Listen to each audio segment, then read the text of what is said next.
ക്രിക്ടോക്സ് തലത്തിലേക്ക് എല്ലാവർക്കും സ്വാഗതം. ഇന്നലെ ഒരു ത്രില്ലിംഗ് പോരാട്ടത്തിൽ ഡൽഹി ക്യാപിറ്റൽസ് അവരുടെ ആദ്യത്തെ മത്സരത്തിൽ വിജയിച്ചിട്ടുണ്ട്. ലക്നൗ സൂപ്പർ ജയൻസിനെ 6 വിക്കറ്റിനാണ് തകർത്ത് വിട്ടത്. യഗാന സ്റ്റേഡിയത്തിൽ ആദ്യം ടോസ് കിട്ടിയിട്ട് ഡൽഹി നായകൻ അക്ഷർ പട്ടേൽ ലക്നൌവിനെ ബാറ്റിങ്ങിന് അയച്ചു. അപ്പോൾ റെഡ് സോയിൽ പിച്ച് കളിക്കും. നമ്മൾ ഇന്നലെ പറഞ്ഞതാണ് ബൗളേഴ്സിന് നല്ലോണം അഡ്വാൻറ്റേജ് കിട്ടാൻ ചാൻസ് ഉള്ള ഒരു പിച്ചാണ് എന്ന്. അതുപോലെ തന്നെ സംഭവിച്ചു. ലക്നൗ ഓപ്പണിംഗിൽ മിച്ചിൽ മാഷും ഋഷഭ് പന്തുമാണ് ഓപ്പൺ ചെയ്തത്. അതൊരു വലിയ സർപ്രൈസിംഗ് ആയിപ്പോയി. ഋഷഭ് പന്തിനെ വിചാരിച്ചിട്ടില്ല ഓപ്പൺ ചെയ്യുമെന്ന്. മിച്ചിൽ മാഷ് 28 പന്തിൽ 35 അടിച്ചപ്പോൾ ഋഷഭ് പന്ത് 9 പന്തിൽ 7 റൺസ്. ഋഷഭ് പന്ത് ഔട്ടായതാണ്, നിർഭാഗ്യവശാൽ ഔട്ടായി പോയതാണ്. അത് മുകേഷ് കുമാറിന്റെ ബോള് മിച്ചിൽ മാഷ് അടിക്കുന്നു, ബോളർ ഹാൻഡ് തട്ടുന്നു, സ്റ്റെമ്പിന് ഉള്ളുന്നു, നോൺ സ്ട്രൈക്കർ ഹാൻഡിൽ. അങ്ങനെ പന്ത് 9 ബോളിൽ 7 റൺസ്. പിന്നെ ഏഡൻ മാർക്രം വരുന്നു 1 ഡൗണിൽ. മർക്രം എന്താണ് കളിക്കുന്നത്? മർക്രം ഒരു 4ഉം 6ഉം ഒക്കെ അടിക്കുന്നു അക്ഷർ പട്ടേലിനെതിരെ. പക്ഷെ തൊട്ടടുത്ത പന്തിൽ ബോൾഡ് ആവുന്നു. അത് പന്ത് ഡ്രിഫ്റ്റ് ചെയ്ത് വരുന്നു, കട്ട് ചെയ്ത് നോക്കുന്നു, ഫുൾ മിസ്സാവുന്നു, സ്റ്റെമ്പ് ഇളകുന്നു. അങ്ങനെ അവർ പവർ പ്ലേ ആകുമ്പോഴത്തേക്ക് അവരുടെ 2 വിക്കറ്റ് പോയി കഴിഞ്ഞിരുന്നു. 6 ഓവറിൽ 48-ന് 2 എന്ന നിലയിലെ പവർ പ്ലേ ഉണ്ടായത്. പിന്നെ ബഡോണി വരുന്നു. ആയുഷ് ബഡോണി വന്നപ്പാട് പോകുന്നു 3 ബോളിൽ 0.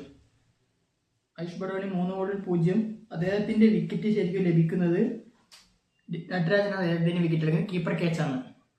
പിന്നെ നിക്കോളാസ് പൂറിന് മിച്ചിൽ മാഷും മെല്ലനെ കളി മുന്നോട്ട് കൊണ്ടുപോകും എന്ന് നമ്മൾ തോന്നിച്ചു. പക്ഷേ മിച്ചിൽ മാഷ് ഔട്ടായി പോകുന്നു. കുൽദീപ് യാദവിന്റെ ബോളിൽ നിക്കോളാസ് പൂറിന് ആദ്യം ഔട്ട് ആവുന്നു. നിക്കോളാസ് പൂറിൻ ഔട്ടായത് എൻഗീഡ് നല്ലൊരു change of pace, slow delivery വരുന്നു, അടിക്കാൻ പറ്റുന്നില്ല, സ്റ്റെമ്പ് ഇളകുന്നു. അങ്ങനെ ഒരു 65-ന് 4 എന്ന നിലയിലായി. തൊട്ടടുത്ത ഓവറിൽ തന്നെ കുൽദീപ് യാദവ് മിച്ചിൽ മാഷിനെയും പറഞ്ഞു വിടുന്നു. അങ്ങനെ ഒരു വലിയൊരു കൊളാപ്സിലേക്ക് പോകുന്നു. 71-ന് 5.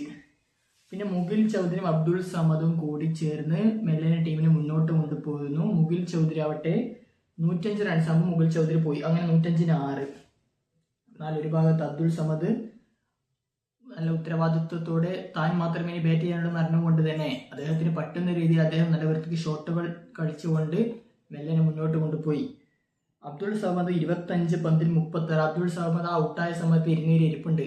തനിക്ക് ഒരു കുറച്ചും കൂടി മെല്ലെ ആയെങ്കിൽ ഇതിനെക്കാട്ടും വലിയ ടോട്ടൽ ഒരു 160-ലേക്കൊക്കെ പോകാൻ പറ്റുമായിരുന്നു എന്നൊരു ചിന്തയാണ് അവിടെ വന്നത്. അബ്ദുൾ സമദ് 25-36. അബ്ദുൾ സമദ് പോകുമ്പോൾ ഡൽഹിയുടെ സ്കോർ ബോർഡിലുള്ള റൺസ് എന്ന് പറയുന്നത് 138 റൺസാണ്. അപ്പോൾ 17.3 ഓവറായി. അപ്പോൾ 2 ഓവറിന് ബാക്കിയുണ്ട്. പിന്നെ ഷമി വരുന്നു പോകുന്നു, അൻഡ്രിക് നോർക്കെ വരുന്നു പോകുന്നു, മോസിൻ ഖാൻ വരുന്നു പോകുന്നു. അങ്ങനെ 141-ന് 10 ഓൾ ഔട്ടായി.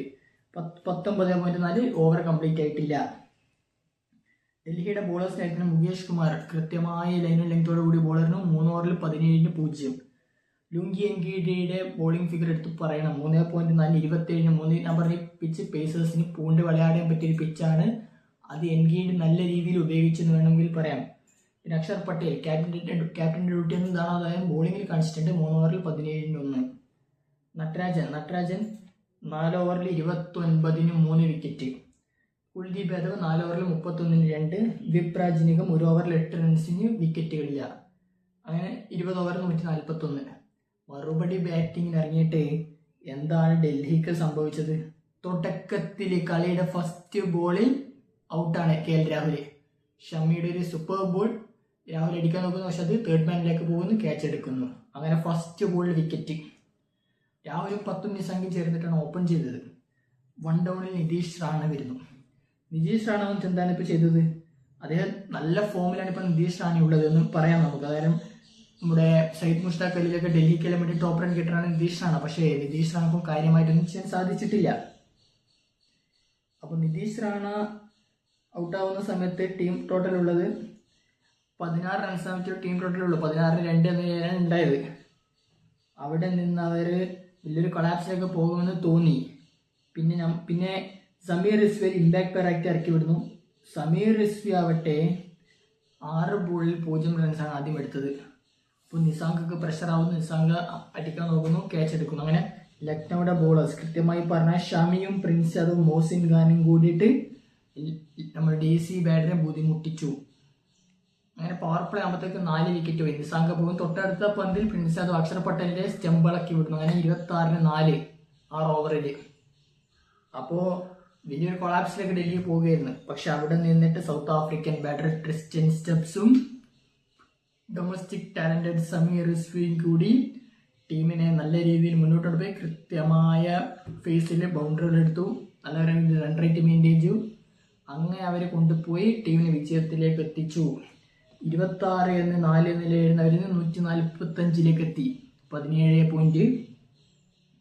3 ഓവറാകുമ്പോൾ അവർ കളി ജയിപ്പിച്ച് വിട്ടു. അതാണ് നമ്മൾ പറഞ്ഞത്, കൃത്യമായിട്ട് അവർക്ക് പ്ലാനിങ് ഉണ്ടായിരുന്നു എന്ന്.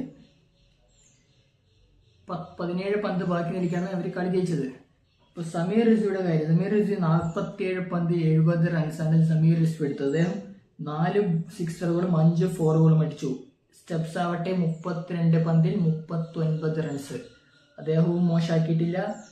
അദ്ദേഹവും മികച്ച രീതിയിൽ തന്നെ കളിച്ചു. 3 ഫോറും 1 സിക്സറുകളും അടിച്ചു. ലക്നൌയുടെ കാര്യത്തിലേക്ക് വന്ന് ലക്നൗ ആദ്യമൊക്കെ നല്ല രീതിയിൽ അവർ ബോളിംഗ് ചെയ്തു. പക്ഷേ പിന്നീട് അങ്ങോട്ടേക്ക് അങ്ങനെ ആയിരുന്നില്ല കാര്യങ്ങൾ. ഷമി 4 ഓവർ 28-1. പ്രിൻസ് യാദവ് 3 ഓവറിൽ 20. അദ്ദേഹം മികച്ച രീതിയിൽ ബോൾ എറിഞ്ഞിട്ടുണ്ട്. മോസിൻ ഖാൻ 4 ഓവറിൽ 19-1.